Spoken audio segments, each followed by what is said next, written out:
สบายดีทุกคนข่อย AKL Gamer มื้อนี้เฮามาสอนวิธีเกี่ยวกับการตกแต่งรูปแบบขั้นเทพเพื่อเอาไปลงโพสต์ใน Facebook ให้มันคือหน้าคือตาแบบคือมืออาชีพนะพี่น้องแต่ว่าการเฮ็ดโคตรง่ายได้ซึ่งแอปที่เฮาจะใส่เฮ็ดมีเพียง2แอปเท่านั้นเนาะ1เลยมัน Facebook 2เลยมัน PicArt เพื่อบ่เป็นการเสียเวลาสันเฮาไปเริ่มกันเลยขั้นตอนทำอิฐเฮาก็ต้องไปเข้า Facebook ก่อนเนาะเพื่อเขาไปหาโพสต์ที่มันมียอดไลค์ยอดแชร์หลายๆมันจะงามสำหรับการตกแต่งรูปเนาะและข้าพเจ้าก็เข้ามาในเพจของเนม่าเนาะซึ่งทุกคนก็น่าจะหูดีเนาะแล้ววันนี้เฮาเข้ามาในเพจแล้วเฮาจะมาแคปเอารูปที่ว่ามียอดไลค์ยอดแชร์ยอดคอมเมนต์ในไลน์ก็คือรูปนี้เนาะก่อนจะเอารูปก็ขอไลค์ให้เพิ่นบาทนึงปึ๊บแล้วก็แคปรูปไว้โลดเนาะ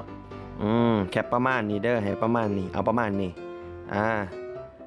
ปึ๊บโอเคที่ว่าเฮาได้รูปมาเรียบร้อยแล้วออกจาก Facebook โหลดเนาะไปเข้าโปรแกรม PicArt ต่อเพื่อเฮาจะเริ่มตกแต่งรูปของเฮาเนาะเข้าไป PicArt จะเจอหน้าตาแบบนี้กดตามลูกศรสีแดงเลยเนาะกดเข้าเลขบวกนี่แล้วเอาไปมาเลือกรูปที่เฮาไปแคปมากี้นี่แล้วมาปรับขนาดเนาะปรับขนาด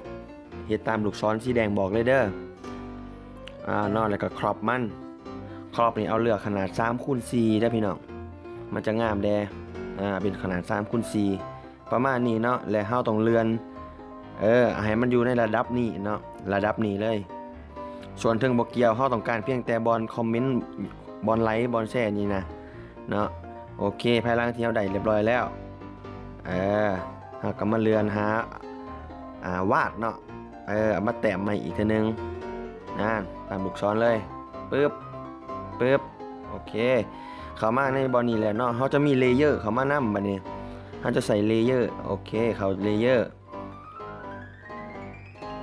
แล้วเฮามาเลือกเป็นซอเนาะเลือกเป็นซอเพื่อเฮาจะได้เฮ็ดเป็นให้มันมีสกรีนนะถ้าเบิ่งตามขั้นตอนเลยพี่น้องเอ้ยแล้วก็มาเลือกรูปสี่เหลี่ยมแล้วมาเลือกเอาบอลเต็มเด้อเพื่อเฮาจะลบรูปได้ง่ายขึ้นและไวขึ้นโอเคได้เรียบร้อยแล้วเฮามาลากนิ้วมือเฮาเลยลึบออกส่วนที่เฮาบ่ต้องการนี่ตั้งให้มันดีๆเลื่อนให้มันงามๆเอาตามพอใจเอาตามความถนัดของไผของเราเอาประมาณนี้พี่น้องเอ้ยโอเคถือว่าได้เรียบร้อยแล้วเนาะมาเข้าบอลนี่ขึ้น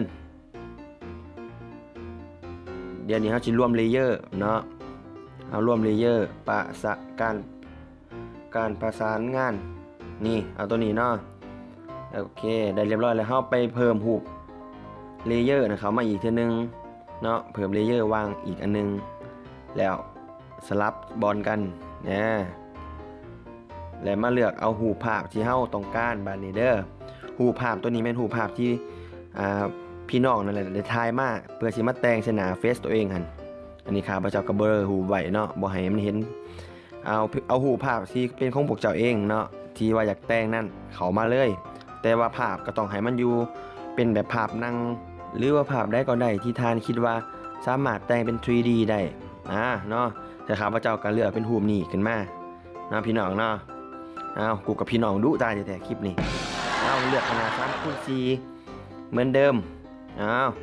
แล้วมาขยายรูปภาพออกให้กว้างๆให้มันเต็มกับหน้าจอสำที่เราต้องการไว้เลื่อนมาเลยจนเลื่อนมาอีกเลื่อนมา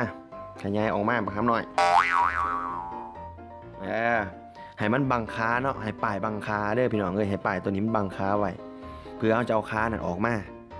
เอาจะส่วนค้านั่นออกมาโอเคถามว่าพอใจแล้วก็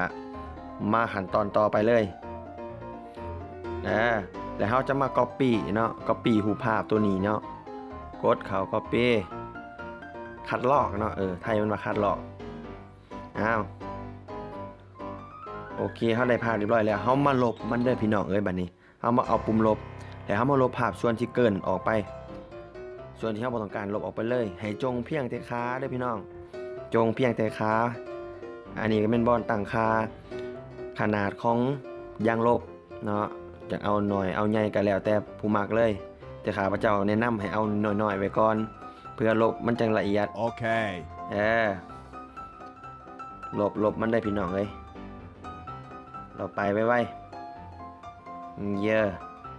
แบบว่าให้มันชำนาญนี่ได้พี่น้องให้มันคมๆงามๆให้มันเข่าขอบเข่ายั้งแน่ซ้อมชี้มือไว้ให้มันเก่งๆนี่ลบไปตัวนี้ต้องใส่ความพยายามเล็กน้อยเนาะแต่ว่าถ้าผู้ใดมีความชำนาญแล้วมันก็จะเฮ็ดบ่ยากเนาะเฮ้ยเนี่ยเว้าแต่เนี่ยมันแม่นเนาะ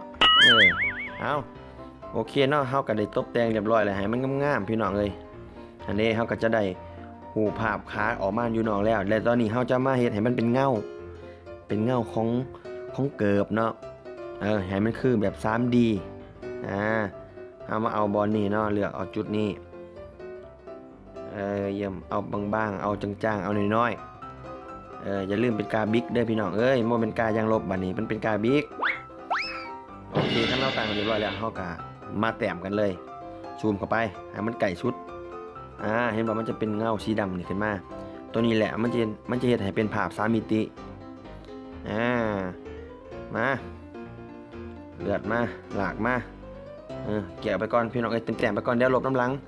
เต็มให้มันเข่าขอบก่อนเอาสำเร็จสำนึงกับไปก่อนซะมาเบิ่งนี่อีกแต้มไป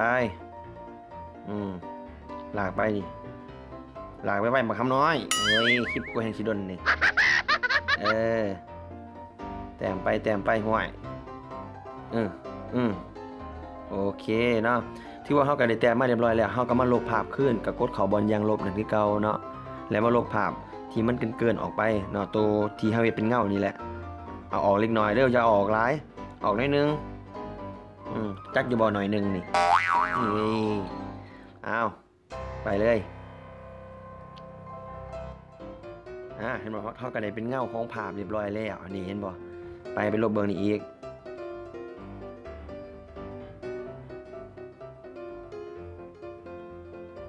นี่ขั้นตอนในการแต่งรูปนี่ก็บ่ได้หลายเนาะมื้อหน้าจะเฮ็ดซ้อนคลิปแบบเท่ๆคักๆอีกจักคลิปนึงให้ทุกคนได้มีความรู้เพิ่มขึ้นเกี่ยวกับการตกแต่งรูปนี่เนาะภายหลังที่เฮาตกแต่งมามันก็จะเป็นภาพขนาดนี้แล้วเฮาสามารถเอาไปโพสต์ลง Facebook แบบเท่ๆกันเลยพี่น้องเอาไปอ้างพวกบรรดาหมู่ๆเพื่อนๆที่ยังบ่ทันรู้วิธีเฮ็ดนี่นะแล้วก็มาบันทึกไว้เซฟถือว่าขั้นตอนนี้ก็จะจบแล้วเนาะถ้าว่าหมู่เพื่อนผู้ใดหากถูกใจหรือเฮ็ดได้บ่ได้ก็ให้คอมเมนต์ไว้ที่ใต้คลิปเนาะถ้าว่าเพื่อนผู้ใดถูกใจก็อย่าลืมกดไลค์กดติดตามเพื่อเป็นกำลังใจให้แก่การเฮ็ดคลิปด้วยไว้เจอกันใหม่หมู่เพื่อนบ๊ายบาย